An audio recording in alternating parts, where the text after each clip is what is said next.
माझे नाव मानसी मल्हारी जाधव. माझ्या शाळेचे नाव जिल्हा परिषद प्राथमिक शाळा तळवळे समोर कोरेगाव, इयत्ता 5वी. आज मी आपणासमोर भारताच्या पहिल्या महिला शिक्षिका क्रांतीज्योती सावित्रीबाई फुले यांच्याविषयी माझे मनोगत व्यक्त करत आहे. सावित्रीबाई फुले यांचा जन्म 3 जानेवारी 1831 रोजी सातारा जिल्ह्यातील नायगाव या गावी झाला. त्यांच्या आईचे नाव लक्ष्मीबाई तर त्यांच्या वडिलांचे नाव खंडोजी नरसे पाटील हे होते. त्यांचा विवाह अवघ्या 9व्या वर्षी क्रांतीसूर्य महात्मा ज्योतिबा फुले यांच्याशी झाला. त्यावेळी त्या निरक्षर होत्या. लग्नानंतर ज्योतिबांनी त्यांना लिहायला वाचायला शिकवले. त्या काळी स्त्रियांनी शिकवणे महापाप समजले जायचे. पण जिद्दी सावित्रीबाईंनी यास न जुमानता शिक्षण घेतले. महात्मा फुले व सावित्रीबाईंनी इसवी सन 1848 मध्ये पुण्यातील बुधवार पेठेत मुलींची पहिली शाळा काढली.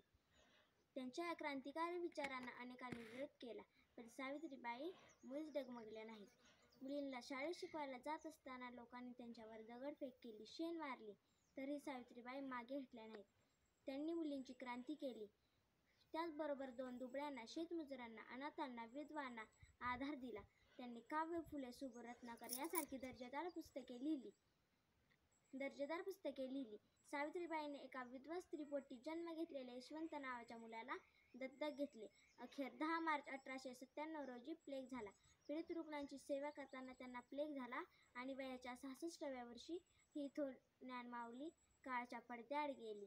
आज सावित्रीबाई जरी आपल्या नसल्या तरी त्यांचे विचार आपल्याला रोम रोम भारून टाकतात. आज प्रत्येक मुलीने सावित्रीबाईंपासून प्रेरणा घेऊन संकटाशी 2 हात करून जीवनात यशस्वी व्हावे. एवढे बोलून मी माझे भाषण संपवते. जय हिंद, जय महाराष्ट्र.